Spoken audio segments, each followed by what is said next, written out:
수일 후에 벨릭스가 그 아내 유대 여자 두루실라와 함께 와서 바울을 불러 그리스도 예수 믿는 도를 듣거늘 바울이 의와 절제와 장차 오는 심판을 강론하니 벨릭스가 두려워하여 대답하되 지금은 가라. 내가 틈이 있으면 너를 부르리라. 동시에 또 바울에게서 돈을 받을까 바라는 고로 더 자주 불러 같이 이야기하더라. 이태가 지난 후 보르기오 페스도가 벨릭스의 소임을 이어받으니 벨릭스가 유대인의 마음을 얻고자 하여 바울을 구리하여 두니라.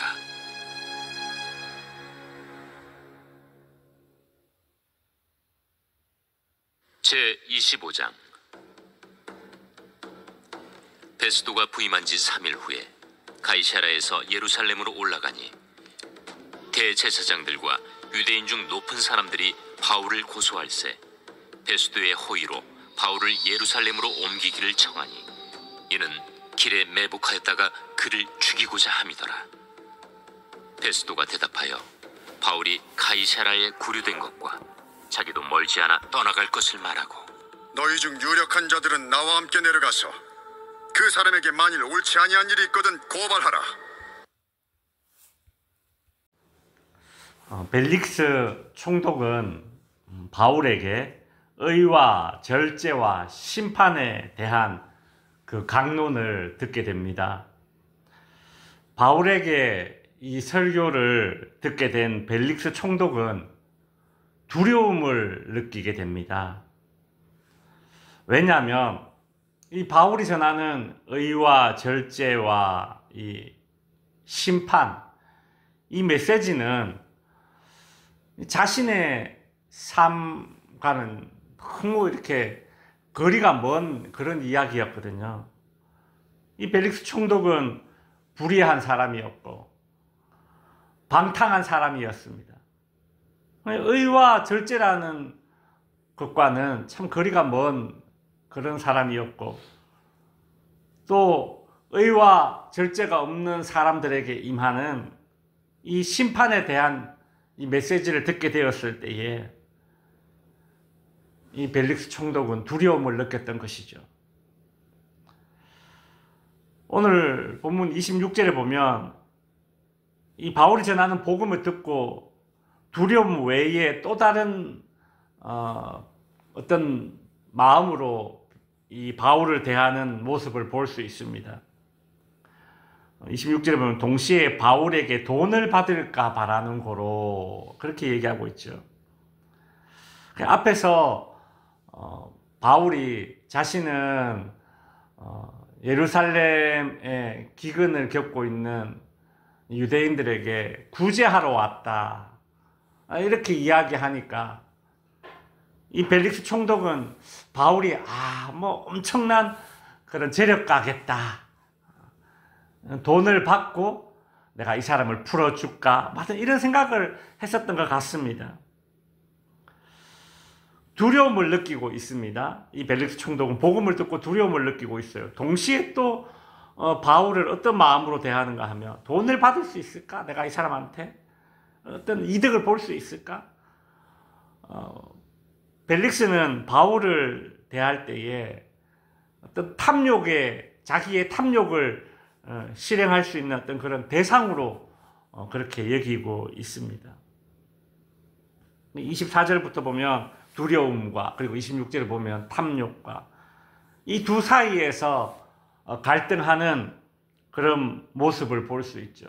두려운 존재이면서 동시에 어떤 탐욕을 내가 이렇게 취할 수 있는 그런 대상으로, 이득을 볼 수 있는 대상으로 그렇게 여기고 있습니다. 벨릭스의 지금 이런 이중적인 모습 있죠. 이것이 복음을 대하는 이 땅의 모든 인간들이 겪는 어떤 심적인 갈등입니다. 신앙에도 관심이 있습니다. 동시에 돈에도 관심이 있습니다. 신앙을 가지지 않겠다는 것도 아니죠. 하나님을 안 믿겠다는 것도 아닙니다. 교회에 안 나가겠다 이런 것도 아닙니다. 그러나 지금 벨릭스가 가지고 있는 이 두려움과 탐욕에 대한 그 자신의 의중, 그 마음이 어디에 더 쏠려 있는가? 돈에 더 많은 관심이 있는 것이죠. 쉽게 말해서 돈을 더 중요하게 여기고 있는 것입니다. 어떤 바울을 대하면서 복음을 접하면서 신적인 두려움, 그것을 더 중요하게 여기느냐, 아니면 나의 이 탐욕을 여전히 포기하지 못하느냐, 그 갈등이 일어났을 때에 신적인 두려움을 더 크게 느끼는 사람들은 사실 그렇게 오래 고민하지 않습니다. 여러분, 막 이렇게 무슨 밀당하듯이 그렇게 불신자들이 신앙 안에 들어오는 케이스는 많지 않아요. 내 안에 신적 두려움이 정말 있는가? 그렇다면 빠른 시일 내에 결정을 하게 됩니다. 근데 오늘 본문에 나오는 이 벨릭스를 보면 내 안에 있는 이 신적인 두려움보다는 탐욕을 내가 어떻게 하면 내 안에 있는 이 탐욕을 내가 성취할 수 있을까? 그 탐욕의 소리에 더 귀 기울이는 그런 이 벨릭스를 보면 빨리 결정하지 못합니다. 1년, 2년, 어영부영 그렇게 시간을 보내고 자꾸 미루게 되는 거죠.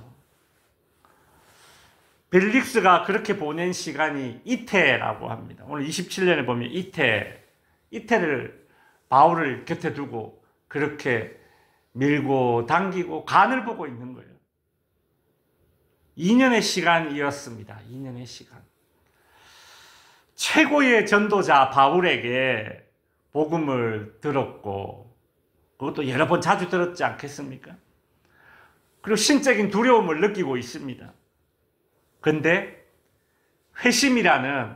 회개라는 돌이킴이라는 그 영적인 열매를 맺기에 2년이라는 시간은 충분할 것 같은데, 근데 탐욕, 즉 세상 욕심으로 인해서 회심이라는 이 영적인 열매를 맺지 못하고 있는 이 벨릭스의 모습을 보게 됩니다. 결국 이 벨릭스 어떻게 됩니까? 로마 총독에서 잘리게 되죠. 파면됩니다. 그리고 비참한 죽음을 맞이하게 되죠. 하나님을 믿는다고 하면서 동시에 내가 내려놓지 못하는 이 세상에 대한 욕심 때문에 포기하지 못하고 붙잡고 있는 것을 우리가 우선순위를 빨리 정리가 되는 그런 은혜가 있어야 하게 됩니다. 결단이 있어야 됩니다. 결국 2년이라는 시간이 그렇게 흘러갔습니다. 저는 그런 생각을 해봤습니다. 바울이 참 얼마나 답답하고 억울했을까. 분명히 이야기를 해보면, 재판을 해보면 무죄라는 것이 선명하게 드러나는데 그냥 돈을 받을까 하여 2년 동안 계속 붙잡아 두는 거예요. 구류시켜 두는 것이죠.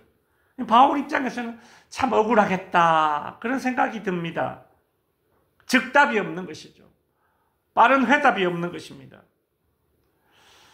우리 신앙인들에게 즉답이라는 것이 참 큰 의미가 있지 않습니까? 왜냐하면 기도를 하든 하나님께 어떤 급한 문제, 중요한 문제를 간구를 하고 있는데 답이 없는 것이죠. 그래서 우리 신앙인들에게 특별히 이렇게 오랜 기도 제목을 가지고 있는 우리 신앙인들에게 기다림이라는 것이 참 힘든 시간 아닙니까? 바울이 2년이라는 시간을 그렇게 구류되어 있듯이 말이죠. 근데 오늘 본문을 이렇게 좀 다시 한번 배경을 묵상해 보면 바울에게 이 기다림 2년이라는 이 구류하면서 보낸 이 시간, 이 2년이라는 시간은 하나님의 특별한 보호하심의 시간이었습니다. 만일 한번 생각해 보십시오. 바울이 2년 전에 벨릭스 총독이었을 때에 재판을 받고 무죄 석방을 바로 딱 받았다. 그래서 감옥에서 나왔다. 그렇게 되었을 때를 한번 생각해 보십시오.